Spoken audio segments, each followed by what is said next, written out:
ರಾಜ್ಯದಲ್ಲಿ ಮುಂಗಾರು ಪೂರ್ವ ಮಳೆಯ ಅಬ್ಬರ ಜೋರಾಗಿದೆ. ಹಲವು ಭಾಗಗಳಲ್ಲಿ ಮಳೆಯಾಗ್ತಿದೆ. ವಾಡಿಕೆಗೂ ಮುನ್ನವೇ ರಾಜ್ಯಕ್ಕೆ ಮುಂಗಾರು ಪ್ರವೇಶ ಕೂಡ ಆಗಲಿದೆ ಎಂದು ಹವಾಮಾನ ಇಲಾಖೆ ತಿಳಿಸಿದೆ. ಮುಂಗಾರು ಪೂರ್ವ ಮಳೆಯ ಅಬ್ಬರ ನಾಳೆಯಿಂದ ಮತ್ತಷ್ಟು ಬಿರುಸಾಗಲಿದೆ.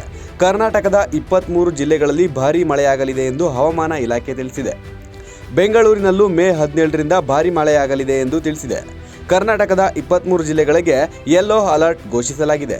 ರಾಯಚೂರು, ಯಾದಗಿರಿ, ಬೆಂಗಳೂರು ಗ್ರಾಮಾಂತರ, ಬೆಂಗಳೂರು ನಗರ, ಚಿಕ್ಕಬಳ್ಳಾಪುರ, ಚಿತ್ರದುರ್ಗ, ದಾವಣಗೆರೆ, ಹಾಸನ, ಕೊಡಗು, ಕೋಲಾರ, ಮಂಡ್ಯ, ಮೈಸೂರು, ತುಮಕೂರು ಮತ್ತು ವಿಜಯಪುರ ಜಿಲ್ಲೆಗಳಿಗೆ ಭಾರೀ ಮಳೆಯ ಅಲರ್ಟ್ ನೀಡಲಾಗಿದೆ.